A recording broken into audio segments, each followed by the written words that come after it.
Welcome to cybersecurity tutorial on using OWAS ZAP. Today, we'll take a practical approach to understanding how ZAP as extremely powerful tool for comprehensive testing. It's often used by those who want to thoroughly examine a web application.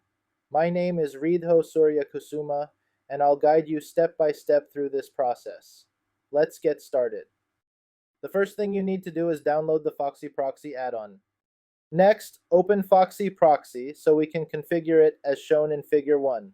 From here, head to the Proxies tab and enter the following information based on Figure 2. Once finished, click Save. Whenever you want to proxy traffic through ZAP, head to the add-on and select ZAP, like in Figure 1 next. Install ZAP certificate. If you don't use ZAP's built-in browser function, you'll need to manually set up the certificate on your browser.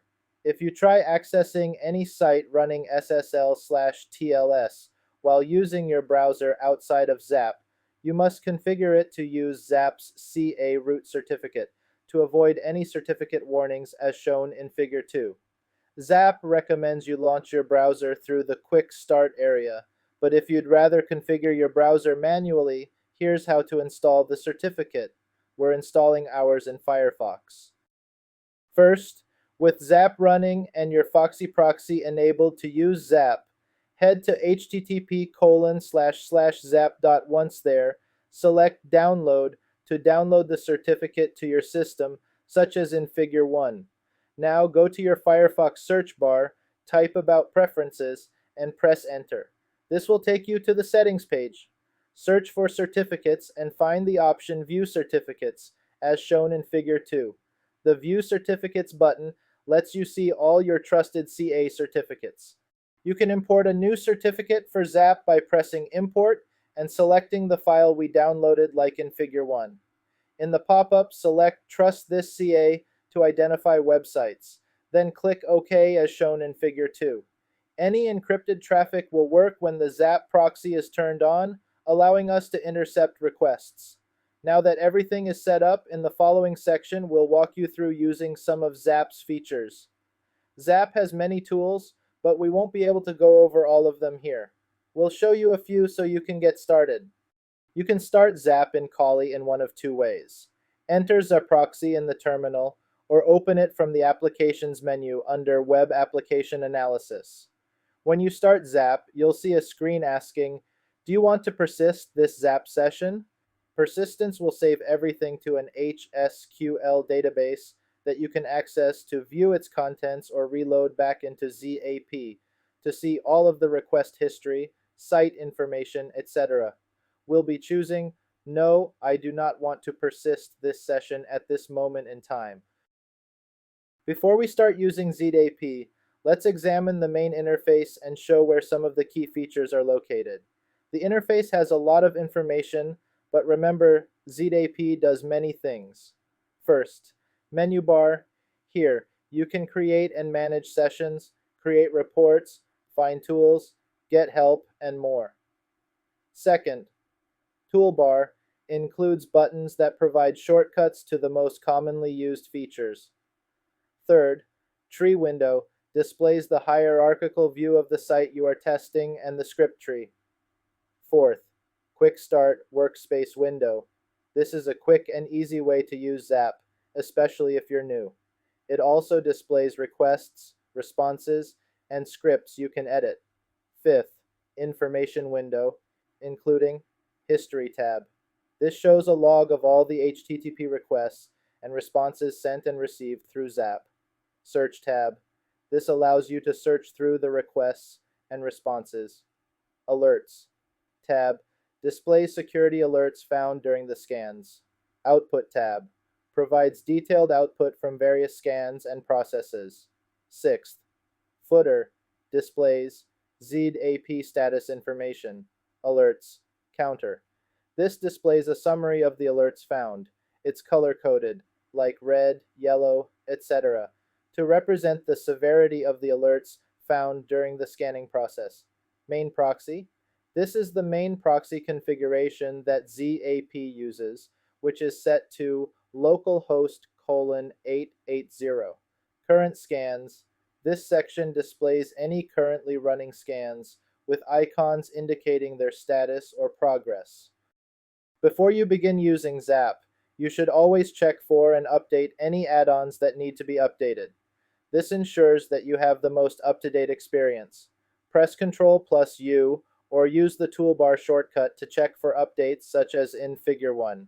This will open the installed add-ons. Next to each add-on, you can see its version number and a brief description of its function. If a newer version of an add-on is available, you'll see Update to the right of the description. You can select the ones you want to update individually, but the best way is to update everything simultaneously. Select any add-on and update all to initiate the update as shown in Figure 2. Before we begin, here are a few tips to remember when using ZAP. Right-click everywhere and anywhere to see what options are available to you. If you need help, you can use the thorough ZAP user guide found by pressing F1. The first tool we'll show you is the standard spider in ZAP. This spider requests web pages and analyzes them for links to other pages within the same web application. This recursive process keeps going as long as new links are discovered. The spider builds out the site tree, showing you all the pages found. This spider is quite fast and can be used for standard apps. However, you should still consider using this spider on more modern apps in conjunction with the Ajax spider. You can select Spider from the Tools menu or use the Ctrl plus Alt plus S shortcut to start it. In the following window, enter the URL of the web app you are spidering and select Recurse. This tells ZAP to crawl all URLs or directories from the starting URL. Once you're ready, select Start Scan. Once the spidering is finished, you'll see all the nodes found for the web app. The lower right corner indicates Nodes Added 69, which tells us the number of new items the spider has found and added to the site's tree during its crawl. To open the Ajax spider, use the Tools menu or the shortcut Ctrl plus Alt plus X. Here you'll set the URL of the app you want to test and the browser the spider will use. Options include Firefox, Chrome, and Safari. You can also set advanced options. When you're ready, select Start Scan. Once the scan is finished, any nodes found will be shown in the site tree area with a red spider next to them. The Ajax spider crawled 1,103 URLs compared to the standard spider's 116. Before we show you ZAP's scanning features, remember you should only use ZAP's active scanning. To attack an application, you have explicit permission to test. Passive scanning just involves looking at the raw requests and responses.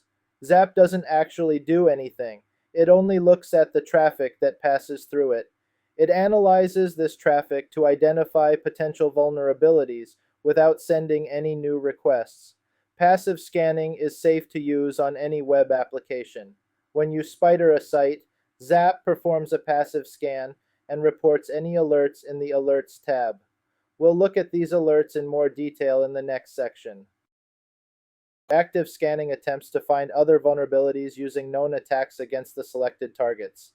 It can only find certain vulnerabilities, including XSS, SQL injection, buffer overflows, Log4Shell, and remote file inclusion. The active scanner cannot find logical vulnerabilities, such as broken access control. You can set policies for your scans, although we won't discuss that here.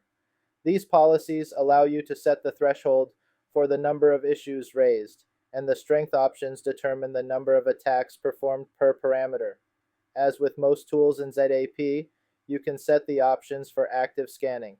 These include the number of hosts scanned concurrently, maximum scan duration, and whether to handle CSRF tokens.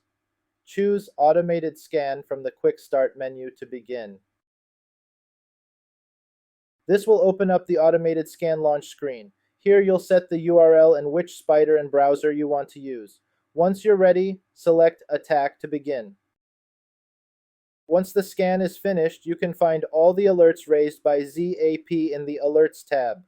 As you can see from the above screenshot, ZAP found 28 vulnerabilities organized by severity: high, red, medium, orange, low, yellow, and informational, blue. ZAP shows you the number of vulnerabilities it has found. Let's look closer at the SQL injection. Select the arrow next to it to see where the issue was found in the application.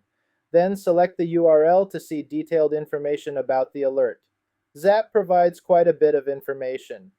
On the right panel, you'll see the URL where the alert was found and its risk and confidence level. You'll also see a CWE and WASC ID from common software security vulnerability lists. Each vulnerability has its own ID number. Next, you'll see a description of the alert and how ZAP confirmed this alert. It notes the attack method used and 1 equals 1 dash dash. You'll need to verify this to see if the vulnerability actually exists. It also suggests a potential solution.